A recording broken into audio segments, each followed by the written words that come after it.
Hello, welcome to Unicorn Princess Tarot. So, ito yung reading natin for Earth Sign, Taurus, Virgo, Capricorn. Take only what resonates. Hindi ito magre-resonate sa lahat. So, kunin mo lang yung mga messages na magre-resonate para sa'yo. Kung ikaw ay hindi pa nakaka-subscribe sa ating channel, pahit na lang ng subscribe button, notification bell. Ma-appreciate ko po lahat ng likes, comments, and shares. Feel free na mag-comment sa baba. Diyan mamimili kasi sa mga comment section itong si Ma'am Jean na magaling din pong tarot reader. Siya yung aking friend. Birthday niya ng October. Mamimili siya sa mga nagko-comment sa akin ng maswerteng mabibigyan ng free tarot reading. Okay? Sa October po niya yan gagawin yung pamimili na yan. So, sana panay-panay ang pag-comment mo para mapili ka. Okay? So, this is for Earth sign, Taurus, Virgo, and Capricorn. We do have here the Two of Swords, Five of Swords, the Moon,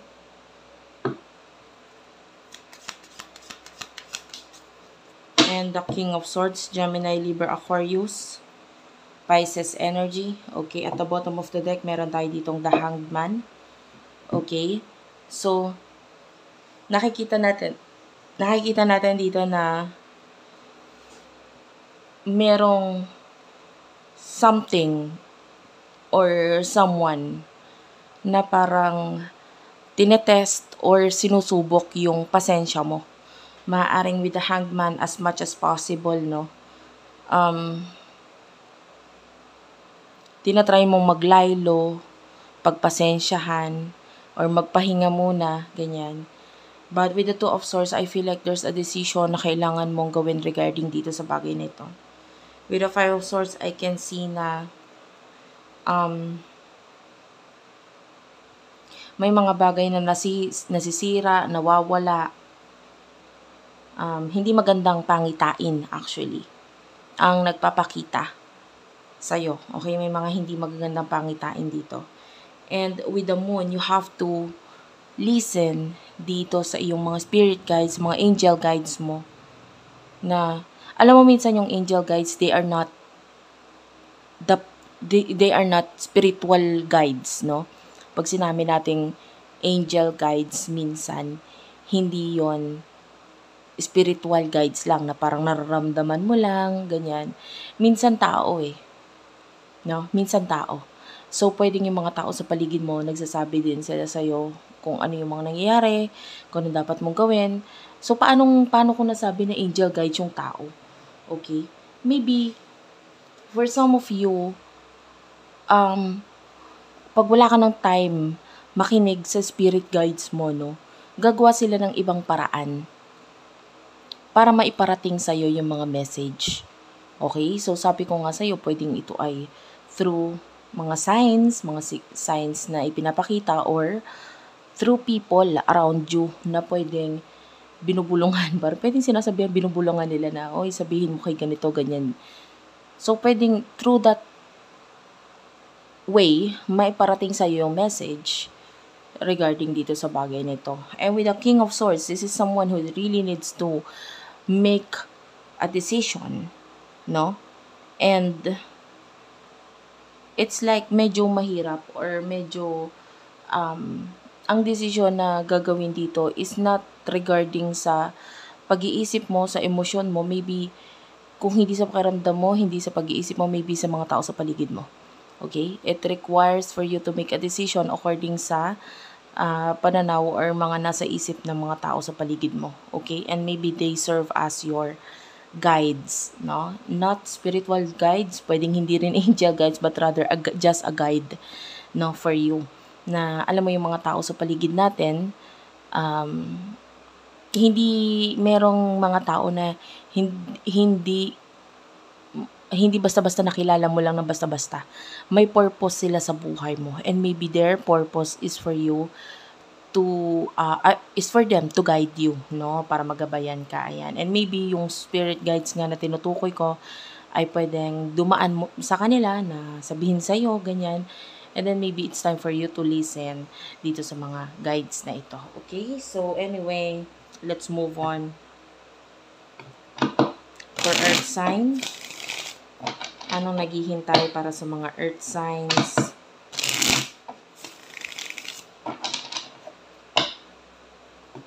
Para sa mga earth signs, please. Turquoise angel, guys, for earth signs, please.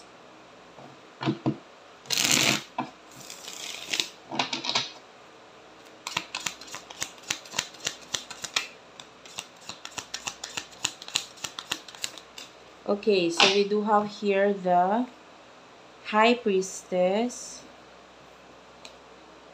Two of Pentacles, Nine of Swords, and the Four of Swords, Gemini, Libra, Aquarius, Taurus, Virgo, Capricorn. Bottom of the deck is the Wheel, okay? So, I can see,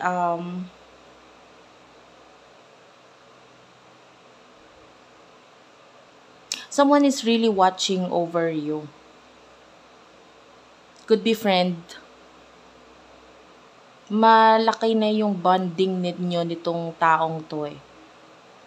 I'm feeling like they are the one na tinutukoy natin dito as a guide for you. The Two of Pentacles, wag mong ipilit. This is like the main advice for you. Wag mong ipilit ang hindi para sa'yo. Maaaring nahawakan mo lang ito minsan, pero kailangan mo ring tanggalin sa'yo ito. Or maybe this is a sitwasyon na kailangan alisan mo. Okay? And maaaring minsan lang ipinarana sa'yo, minsan lang ipinaramdam. No? Minsan lang napunta sa'yo, pero hindi pala para sa'yo to. Kukunin sa'yo to. And kailangan mo tanggapin yun. Kailangan mo ibigay. Kailangan mo sumuko. Or kailangan mo, yun nga, makinig sa kung ano man yung hindi para sa'yo. Okay? And Nine of Swords, Gemini, Libra, Aquarius energy.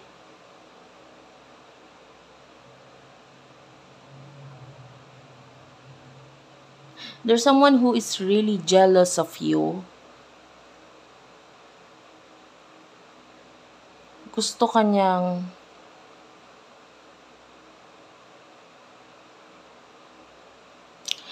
yung energy niya is nagseselo siya, naghihirap siya, gusto niyang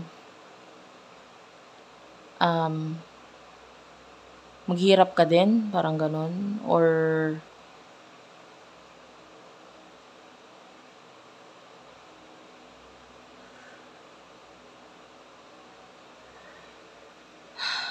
ang energy kasi is ganito.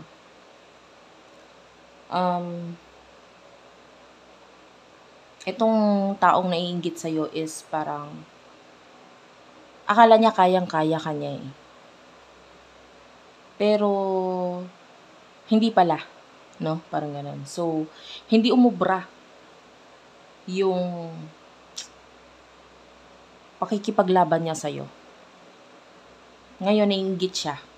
Really jealous. A lot of jealousy coming from this person. Pinag-uusapan siya ngayon. And then, the more na pinag-uusapan siya, the more na naiinis siya sa'yo. Na gusto nga niya na may mangyaring hindi maganda sa'yo. No? Or sa kung nasaan ka. Maybe a place. So, be careful. Kasi itong taong ito is like an evil eye. Okay? Pag sinabi nating evil eye, parang usog. Ganyan. 'Di ba? Or masamang tingin. Katulad halimbawa, 'di ba? Halimbawa, hindi ko alam kung naniniwala ka doon eh, mga usog na 'yan. Kumbaga sa tao. Ganyan. So, hindi man niya sinasabi particularly na ikaw ay gusto niyang may mangyari sa yung hindi maganda or what. Pero yung tingin niya, yung nasa isip niya na hindi maganda, pwedeng magdulot ito ng perwisyo sa'yo. No? Pwedeng ikaw ay magkasakit, maging matamlay, or may mangyaring hindi maganda doon sa place kung nasaan ka. So, siya yung nagdudulot nung evil eye na yun. So, be careful dito sa particular person na ito. Ano siya ang dahilan kung bakit niya ginagawa yun ay inggit. Okay, so what is waiting for you in the future, in the near future, for our earth sign? Ano naghihintay para sa'yo in the near future for earth sign? In the near future, you do have here the Queen of Pentacles at the bottom of the deck. Tapos, meron tayo dito the Fool, King of Pentacles, the Judgment, and the Five of Pentacles. Okay, ito yung near future mo. Earth sign. Queen of Pentacles, this is your earth sign. The Star.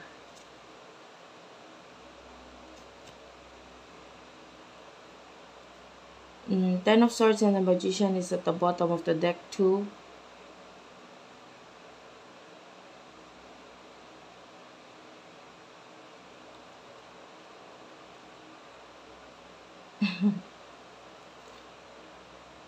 Natawa ako kasi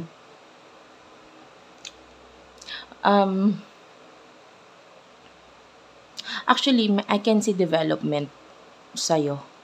May mga matatapos, may mga mawawala sa'yo. Maybe something to do with pagta-travel or something. Or travel, some kind of travel, ganun. Ang nawala or mawawala. Pero hindi mo naman kasi kailangan yun Parang mas mag-i-improve ka kung wala yon. Okay? So, oo nga, matatapos siya, mag-i-end siya, hindi siya mangyayari, or hindi pero, you would get the star. Alam mo yon. This is your wish, this is your goals, na akala mo ay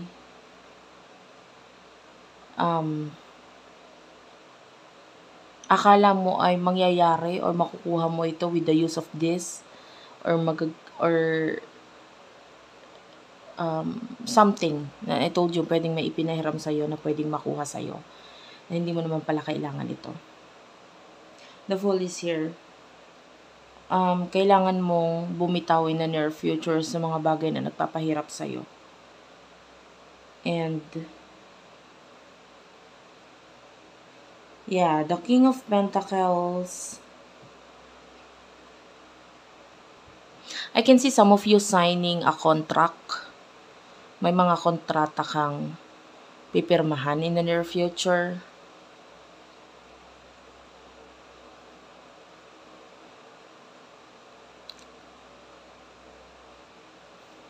You do have the Judgment.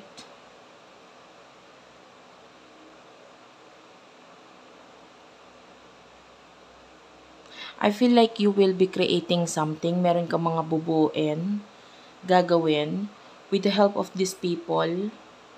The Five of Pentacles, this is actually big change for you pagdating sa iyong finances, money.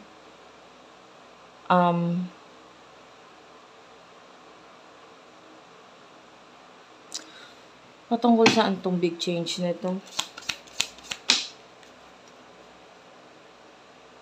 The Hermit is here.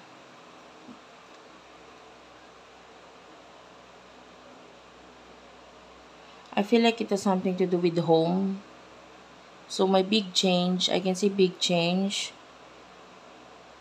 sa iyong money, finances, or sa iyong home. And with the Three of Pentacles, there's growth. If you are in a relationship, may mga taong maiinggit sa relasyon na meron ka. Okay? So, if you're single, well, high chance na yung person mo na makakonect or makarelasyon is kung nasaan yung iyong home, okay? Or maybe in a place kung saan ka lumaki. Ayan. Thank you for watching. I love you all and bye-bye.